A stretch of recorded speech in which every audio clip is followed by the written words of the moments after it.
first level to success in life. Listen to me, the very first level is you seeing it. Like it's clear to you. You know exactly what you want. You know exactly when you want it. You know exactly what it tastes like. You know what it looks like. You know what it smells like.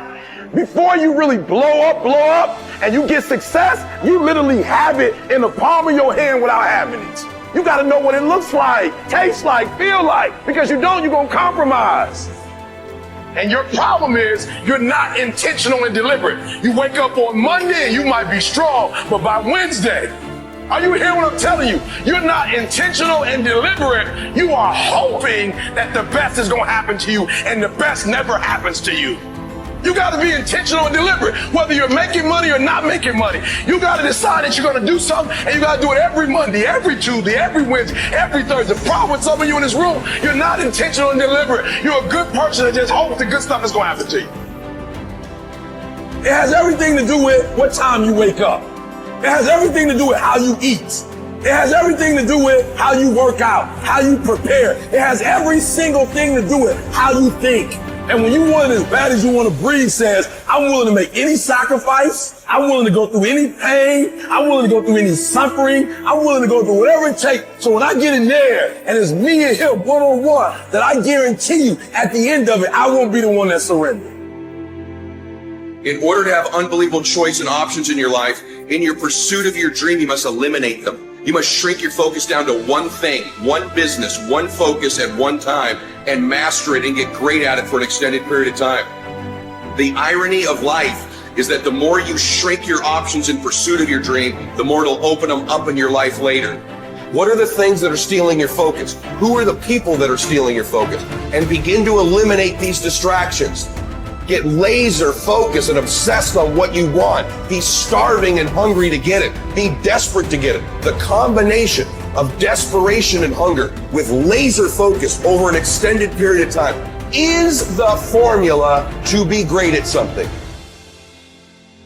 And you've got to be so relentless, regardless of what comes down the pipe, that you're always looking for a way to get over, always looking for a way that you can break through, always looking for a way that you can win, always looking for a way that you can strike a telling blow. But you got to understand, you can always get a little bit better. You can always excel a little bit more. You can always push it a little further. You can always climb a little bit higher. You can always better your best. You can always go beyond anything that you have ever done. And so all you're looking for are new breakthroughs through practice and practice. You'll get better and better. And when you know what you want, you will do anything it takes to get it.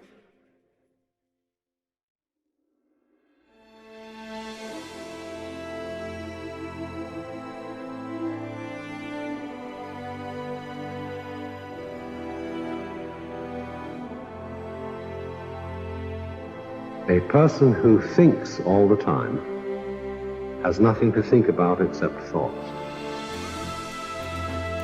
So, he loses touch with reality and lives in a world of illusions. We are so tied up in our minds that we've lost our senses. Time to wake up. What is reality? It isn't material, that's just an idea. Reality is this.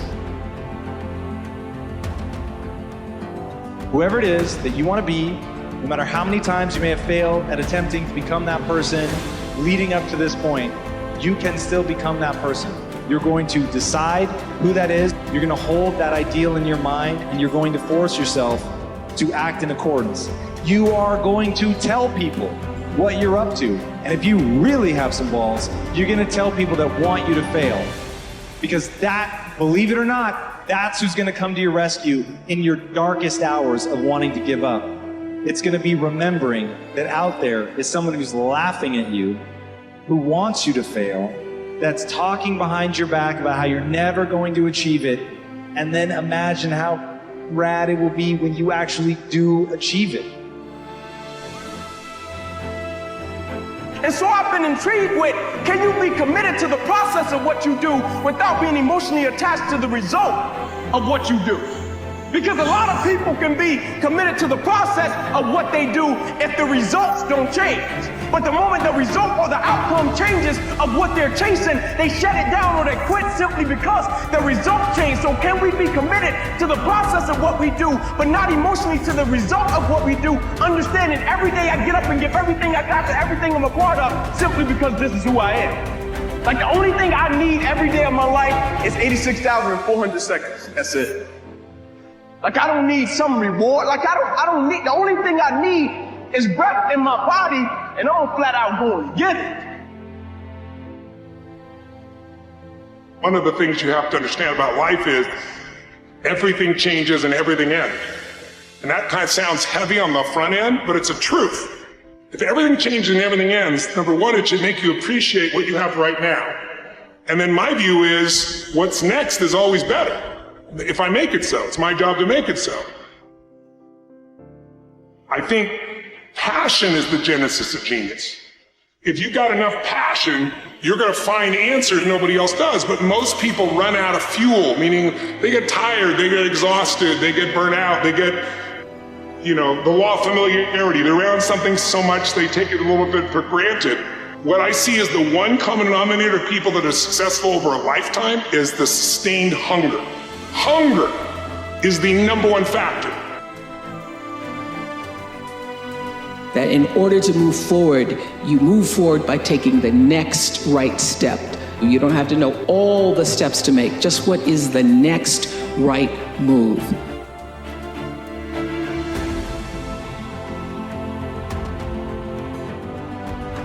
I want to recommend that you take just 1 hour a day, 5 days a week, and devote this hour to exercising your mind.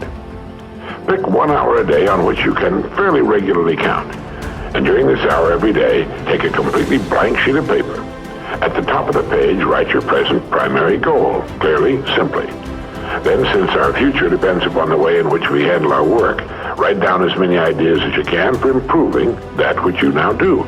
Try to think of 20 possible ways in which the activity that fills your day can be improved.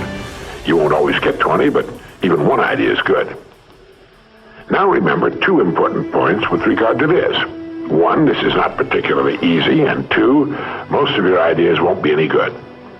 Now when I say it's not easy, I mean it's like starting any new habit. At first you'll find your mind a little reluctant to be hauled up and out of the old familiar rut.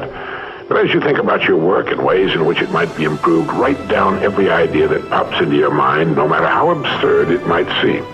Let me tell you what will happen. Some of your ideas will be good and worth testing.